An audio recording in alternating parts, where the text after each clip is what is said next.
विसरणारी माणसं इतिहास विसरू शकत नाहीत आणि इतिहास विसरणारी माणसं इतिहास घडवू शकत नाहीत हा एक इतिहास आहे. निरक्षर मराठ्यांचा इतिहास सुवर्ण अक्षरांनी लिहून ठेवावा इतका तेजस्वी आणि ओजस्वी इतिहास याच मातीत घडला. पुन्हा एकदा नव्या इतिहासाची पायाभरणी करण्यासाठी नव्या दमानं नवी पिढी आता तयार होत आहे. 350 वर्षांपूर्वी शिवाजी महाराजांनी याच मातीमध्ये अभूतपूर्व क्रांती केली. 750 वर्षांचं पारतंत्र्य त्यांनी फक्त 35 वर्षात हटवलं. जगाच्या पाठीवरची सगळ्यात मोठी क्रांती आहे ही, जी अवघ्या 35 वर्षात घडली आणि जिने 750 वर्षांचं पारतंत्र्य हटवलं. ही क्रांती करणारे कोणी प्रशिक्षित नव्हते, त्या कवायती फौजा नव्हत्या, रानावरातील डोंगर दऱ्यातील तुमच्या माझ्या पूर्वजांची ही सगळी पराक्रम गाथा होती. या मातीतल्या शेतकऱ्यांच्या बळावर छत्रपती शिवाजी महाराजांनी इथं स्वराज्य उभं केलं. 50 वर्षांचं आयुष्य आहे महाराजांचं. 50 वर्षातील 10 वर्ष बालपणात गेली, 10 वर्ष रणांगणावर बसून घोड्यावरून युद्ध खेळण्यात गेली आणि उरलेली 30 वर्ष निर्माण केलेल्या स्वराज्याचं सुराज्य करण्यात गेली. खरं तर आपण एक गोष्ट लक्षात ठेवली पाहिजे, शिवाजी महाराजांनी हे राज्य उभं केलं, पण या राज्याचं नाव त्यांनी शिवराज्य असं नाही ठेवलं. पण ठेवलं असता तरी आम्हाला अभिमानच वाटला असता. पण नाव ठेवलं स्वराज्य. स्व म्हणजे माझं राज्य. या मातीत उगवलेल्या कुणीही या राज्याच्या नावाचा उच्चार करावा. स्वराज्य, माझं राज्य. आणि मग माझं आहे ना, या माझ्यासाठी मलाच लढलं पाहिजे, मलाच झगडलं पाहिजे. या उर्मीनं इथली माणसं लढत राहिली आणि या मावळ मांदी आईनं हे स्वराज्य उभं केलं. मला एका प्रश्नाचं उत्तर द्या. आपण घरातल्या विजेच्या बल्बला कधी दगड मारतो का? नाही. पण रस्त्यावरची एक तरी ट्यूबलाईट आपण नीट ठेवतो का? नाही. का? घरातला बल्ब माझा असतो, रस्त्यावरची ट्यूब माझी नसते.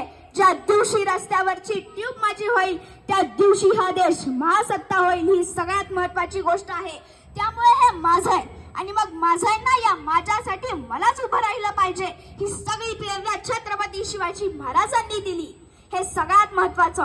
खरं तर दक्षिण दिग्विजयाच्या निमित्तानं महाराज आंध्र प्रदेशमध्ये गेले. आंध्रातल्या एका मुक्कामात महाराजांनी श्रीशैल मल्लिकार्जुनच्या मंदिराचं दर्शन घेतलं. दर्शन घेऊन महाराज बाहेर आले. महाराजांनी परिसर निहाळला आणि महाराजांच्या लक्षात आलं, मंदिर देखणं आहे, सुबक आहे, पण मंदिराला घाट नाहीत. आणि शिवाजी महाराजांनी श्रीशैल मल्लिकार्जुनच्या मंदिराचे सगळे घाट बांधून पूर्ण केले. आतापर्यंत अनेक जण आले गेले असतील, अनेकांनी श्रीशैल मल्लिकार्जुनचं दर्शन घेतलं असेल, अनेकांनी परिसर निहाळला असेल, पण घाट बांधायला हवेत हे वाटले कोणालाच नाही. ते वाटले फक्त शिवाजी महाराजांना. हे त्यांचं सगळ्यात मोठं वेगळेपण आहे.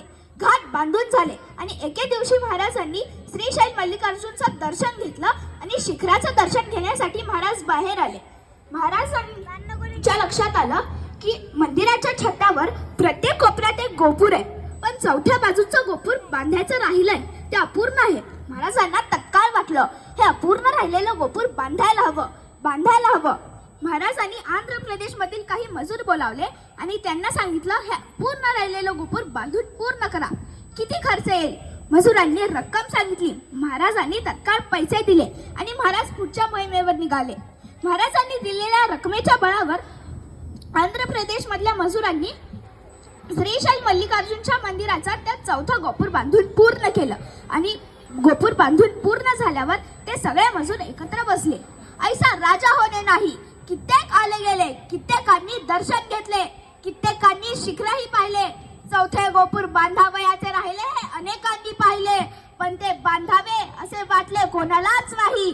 ते वाटले फक्त शिवाजी महाराजांना. ऐसा राजा होणे नाही. अरे धन्य, हा राजा सतत आपल्याला समोर दिसायला हवा. या राजाची प्रेरणा आपल्याला सतत मिळायला हवी. काय करता येईल? आणि त्या मजुरातला एक मजूर म्हणाला, आपण असं केलं तर, आपण जे चौथा गोपूर बांधलंय त्या गोपुरात महाराजांचीच मूर्ती बसवली तर उत्तम. आणि आश्चर्य वाटेल, आंध्र प्रदेश मधल्या मजुरांनी वर्गणी काढली आणि श्रीशैल मल्लिकार्जुनच्या मंदिराच्या त्या चौथ्या गोपुरात महाराजांचीच मूर्ती बसवली. महाराजांच्या हयातीत महाराजांचं उभारलं गेलेलं हे पहिलं जिवंत स्मारक आहे आंध्र प्रदेशमध्ये. महाराज दक्षिण दिग्विजय करून परत निघाले आणि येता कर्नाटकात आले. कर्नाटकात बेलवाडी नावाचं एक ठाण आहे. सावित्रीबाई देसाई नावाच्या ठाणेदारी तिथं राज्य करत होत्या. नवरा मरण पावला होता आणि नवऱ्याच्या पश्चात ठाण्याचा कारभार त्याच बघत होत्या. आमचा सखोजी नावाचा सरदार, त्याला असं वाटलं सगळं जिंकताच निघालोय तर हे बेलवाडीचा ठाणाही जिंकावं.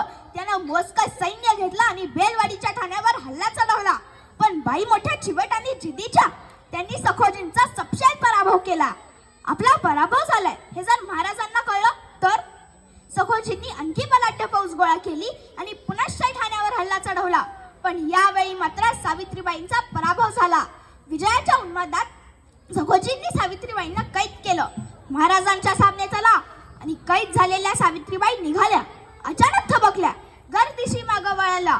स्वतःचा तानं बाळ त्यांनी सोबत घेतलं आणि म्हणाल्या, आता चला. तानं बाळ घेतलेल्या सावित्रीबाई महाराजांच्या पुढ्यात उभ्या राहिल्या. आपण कैदी आहोत, आपण पराभूत आहोत. आता हे राजे आपल्याला सजा सुनावणार, शिक्षा फरमावणार. पण महाराजांनी सजा सुनवायच्या अगोदरच सावित्रीबाई सरदिशी पुढे झाल्या आणि स्वतःच्या हातातलं तानं बाळ त्यांनी महाराजांच्या मांडीवर ठेवलं आणि म्हणाल्या, मी तुमची दोषी आहे, मी तुमची कैदी आहे. काय शिक्षा द्यायची असेल तर ती मला द्या. पण या सगळ्या प्रसंगात या त्यांना बाळाचा काही दोष नाही, त्याला तो शीश नको. महाराजांनी मांडीवर असलेल्या बाळाकडे बघत स्मित केलं. चिटणीसांना इशारात झाली. चिटणीस दुधाची वाटी घेऊन आले.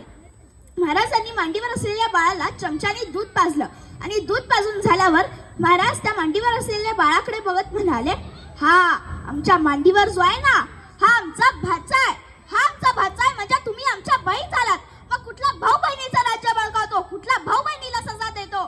सखोजी, यंदा यांचं राज्य परत द्याच, पण आमच्या बहीण म्हणून सोळी बांगडीसाठी नवराज्य जोडून द्या आणि आमचा हा भाचा याच्या दूध भातासाठी वतनाची व्यवस्था करा. त्या सावित्रीबाईंना काही कळेनाच. कैसा राजा ऐसा राजा होणे नाही. अरे धन्य, हा राजा तर मला आपली बहीण मानतो. माझं राज्य तर मला परत देतोच, पण चोळी बांगडीसाठी नवराज्य जोडून देतो आणि माझ्या मुलाच्या दूध भातासाठी वतनदारी देतो. ही गोष्ट लोकांना अखंड कळाली पाहिजे. म्हणूनच सावित्रीबाई देसाईंनी या प्रसंगाची 3 दगडी शिल्प तयार केली. म्हणजे महाराज बसलेत, त्यांच्या मांडीवर ते तानं बाळ आहे. महाराज त्याला चमच्याने दूध पाजतायत आणि शेजारी सावित्रीबाई उभ्या आहेत. अशी ही दगडी शिल्प. कधी कर्नाटकमध्ये गेलात तर धारवाड नावाचा जिल्हा आहे. त्या जिल्ह्यात यादवाड नावाचं गाव आहे आणि त्या गावात एक मारुतीचं मंदिर आहे. त्या मंदिरात सावित्रीबाई देसाईंनी कोरलेलं हे छत्रपती शिवाजी महाराजांचं दगडी शिल्प आहे.